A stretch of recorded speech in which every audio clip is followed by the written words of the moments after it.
అమ్మా పక్షులారా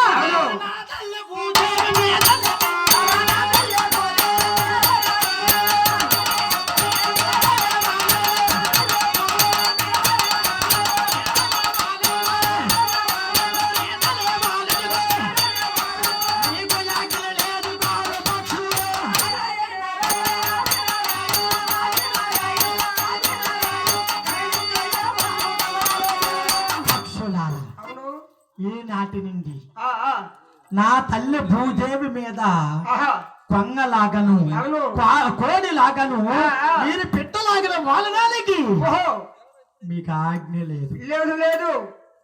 కానీ ఇంకొకటి పక్షులారా నా తల్లి మీద వాళ్ళడానికి మీకు ఆజ్ఞ లేదు కానీ మాట చెప్తున్నానండి పక్షులారా మీరు పొగుల మూడు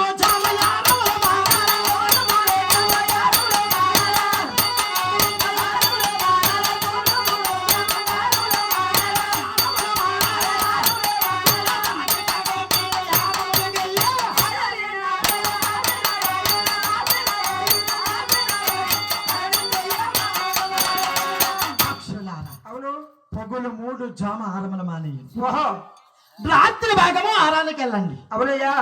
నా తల్లి భూదేవి మీద వాళ్ళుగా మీకు ఆజ్ఞ లేదు లేదు. యంత్రములో తిరగండి శబాష్ అని మహాత్మ అన్నది. అవును. పక్షులకు అప్పుడు భయం కలిగింది. శబాష్ అమ్మా అవును. మాకు భూదేవి మీద వాళ్ళుగా ఆజ్ఞ లేదంటున్నావు. అవునయ్యా.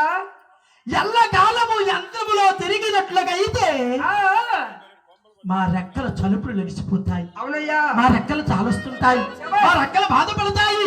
అలాంటప్పుడు మేము ఎక్కడ నిల్చోగలము అని అడుగుతున్నాయట పక్షులు. అవునయ్యా. అప్పుడు మహాతలు అంటుంది పక్షులారా మీ రెక్కలు చాలొచ్చేటప్పుడు మీరు ఎక్కడైనా సరే నిలబడడానికి మీకు ఆజ్ఞ లేదు లేదు లేదు. పెద్ద పెద్ద వృక్షాల దగ్గరికి వెళ్ళిపోయి మీరు చేయవలసిన పని ఏమిటంటే మీ శిరస్సులో కింద పాదముల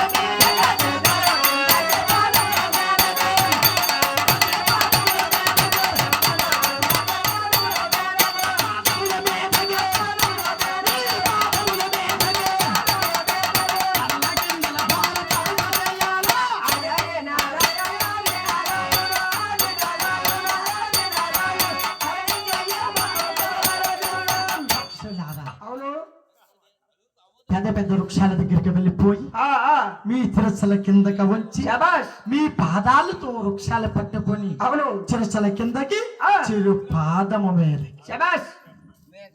తల్ల కిందల గోర తబచులు చేయండి అవునయ్యా అని మహాతల్లి పక్షులకు వరం ఇచ్చింది. అప్పుడు పక్షులు అంటున్నాయి అవును అమ్మా నీవు నోసిరి నోము మాకు తప్పుచున్నదా, నీవిచ్చే రాత బలము మాకు తప్పుచున్నదా, ఇది మాకు తప్పదు. కానీ అవును ఒక్క సందేహము మాకు పొగులు మూడు జాము హారముల మానేసి రాత్రి భాగము హారములకు వెళ్ళమంటున్నావు. అవునయ్యా. రాత్రి భాగము వెళ్తే మాకేమి కనిపిస్తుంది, మాకేమి దొరుకుతుంది, అవును మేమేమి తినగలము. ఒకవేళ పొరబడి ఏది తినేసినా విషమే ఉంటాడు, ముచినే ఉంటాడు, కాయే ఉంటాడు, పసురే ఉంటాడు.